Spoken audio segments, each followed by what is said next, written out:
일본 최대 규모의 잡화점인 동시에 일본의 관광 명소 중 하나로 꼽히는 돈키호테. 일본을 방문하는 외국인 관광객들이 꼭 한번 들리는 곳인데요. 돈키호테는 기본적으로 생필품과 식품, 의류, 술, 의약품, 전자제품, 캐릭터 상품, 그리고 성인용품까지 안 파는 거 찾기 힘들 정도로 정말 잡다한 걸 다 파는 곳입니다. 그런 돈키호테에서 최근 특이한 제품 하나가 발견되며 소비자들을 놀라게 만들고 있다고 하는데요. 이 제품은 돈키호테가 자체적인 상표를 붙여 파는 BP 상품이었습니다. 일단 사람들이 이걸 보고 놀란 이유는 제품의 이름이 너무 길어서입니다.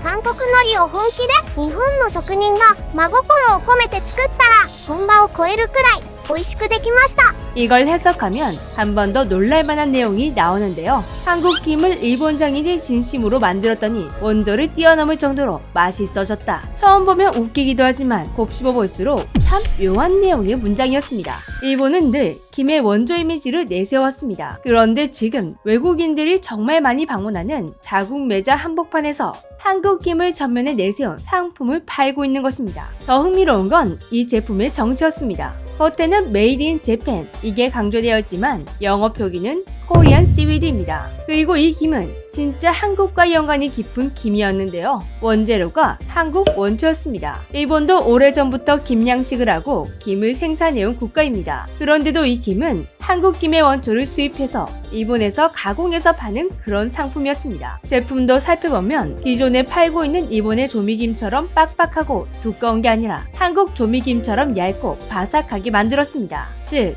원초도 한국 거, 가공마저 한국식으로 했다는 것입니다. 한마디로 이 상품은 일본에서 만들었지만 일본산 김이라기보단 한국 김맛에 가까운 것인데요. 이쯤 되면 이 상품이 소비자를 설득하는 포인트가 분명했습니다. 겉으로는 일본 장인이라는 문구로 일본 기술을 자랑하는 것 같지만 결국 소비자에게 이건 한국 김 맛이 난다는 걸 강조하고 있는 것입니다. 그동안 김의 원조라고 자부해왔던 일본이 자존심을 한 수 줬고 만든 제품이 아닌가 싶은데요. 일본은 어쩌다가 한국 탈을 쓴 일본 제품을 만들게 된 것일까요? 답은 의외로 단순합니다. 일본 김만으로는 지금 소비자가 원하는 맛이 잘 나오지 않기 때문입니다. 일본의 전통적인 놀이는 스시나 오니기리 같은 음식에 사용되었다 보니 김이 찢어지지 않게 빽빽하고 두껍습니다. 그렇다 보니 바삭함보다는 질긴 식감이 특징인데요. 그냥 먹는 조미김도 스시용과 비슷하게 살짝 두껍게 발달되었습니다. 반면 한국식 조미김은 얇고 바삭하며 참기름 향과 짭조름한 감칠맛이 강한 게 특징입니다. 밥 반찬은 물론이고 그냥 뜯어먹는 간식으로도 훨씬 직관적인 만족감을 주는 맛인데요. 평생 놀이를 먹어왔던 일본 소비자들도 한국 김으로 갈아탄 이유도 여기에 있습니다. 마지막 자존심으로 일본 장인이 만들었다 라는 문구를 적었지만 일본도 이제 인정한 것 같은데요. 한국 김이 더 대세라는 걸.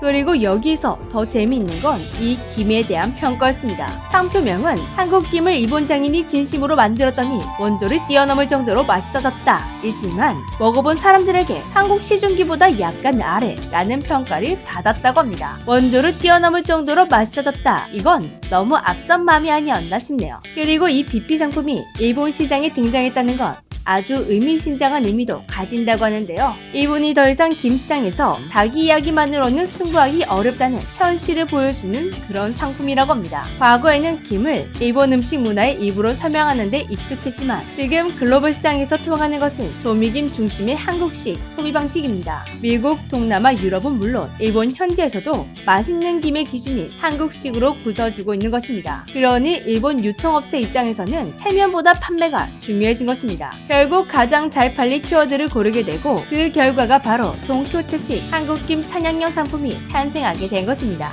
그리고 이 김 상품명은 그냥 웃음 문구가 아니었는데요. 오히려 지금 김시장의 권력이 어디에 있는지를 적나라하게 드러내는 문장이었습니다. 이제 김은 누가 먼저 만들었느냐 이 싸움이 아니라 누가 더 맛있게 만들고 누가 더 찾게 만드냐의 싸움이라고 말입니다. 그리고 그 기준은 일본이 아니라 한국 쪽이 훨씬 더 가까워 보입니다. 그런데 일본이 원조의 자존심을 내려놓 내려놓고 한국을 뒤쫓고 있는 상품은 김뿐만이 아니라고 하는데요. 지난해 니신 미주 총괄 대표 우키오 요코하마는 한국 경쟁사는 트렌드를 효과적으로 포착했지만 니신은 뒤처졌다 라고 말하며 사실상 우리는 졌다 라고 표현하는 아주 충격적인 고백을 했었습니다. 아니 갑자기 왜 이런 고백을 하는 거지? 했는데 수치를 보면 이런 고백이 나올 만한 사항이었습니다. 일본 경제 매체 도요 게이자이에 따르면 니신 식품 홀딩스는 2026년 3월 비실적 전망을 하향 조정했습니다. 매출은 당초 계획보다 2.2% 줄어든 7,920억엔, 호영업이익은 무려 18.2%나 축소되었습니다.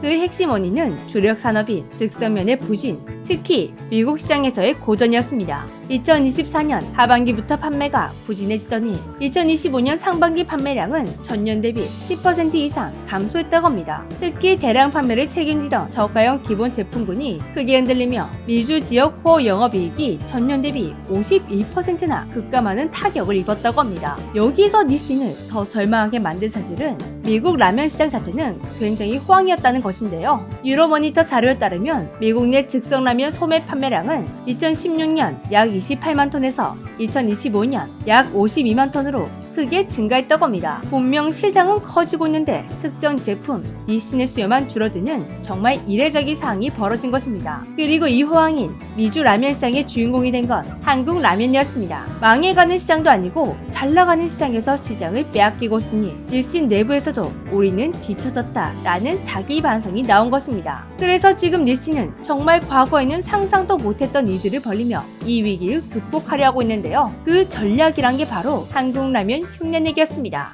과거 한국을 문전박대했던 니신이 지금은 한국식 매운맛을 흉내내고 패키지에는 한글을 교묘하게 썼고 마치 한국 라면인 것처럼 만든 상품들을 계속 출시하고 있습니다. 한국인이 아니라면 구분이 어려울 정도로 비슷하게 디자인된 제품들이 정말 많았는데요. 한때 우리가 원조라며 기술 제공도 거절하던 회사가 이제는 한국 라면 컨셉들을 쫓아가며 비슷하게 포장하는 사항이 벌어진 것입니다. 그래서 원조가 짝퉁을 만든다 라는 말까지 나오게 되었다고 하는데요. 지금 니신은 미국 조식을 개편하고 한국식 매운맛을 적용한 신제품들을 내어놓으며 반전을 노리고 있지만 일본 현지 언론과 시장 전문가들은 일본 라면의 전통적 강점만으로는 한계가 뚜렷하다며 내부에서도 비관적인 지적이 나오고 있다고 합니다. 한국 라면이 주도하는 트렌드를 제대로 이해하고 그에 맞는 제품과 전략을 내놓지 못한다면 예전의 영광을 되찾기 어렵다는 분석이었는데요. 항상 라면의 원조를 자부했던 니신이 이제는 한국 라면을 따라하면서까지 살아남기를 고민하는 현실.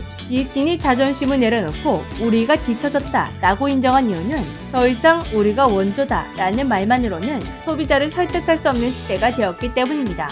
라면도 김도 원조가 아니라 트렌드를 만드는 쪽이 주도하는 시대가 된 것인데요. 그리고 그 트렌드를 움직이고 있는 주인공은 우리 한국이었습니다. 지금까지 재미지였습니다. 안녕.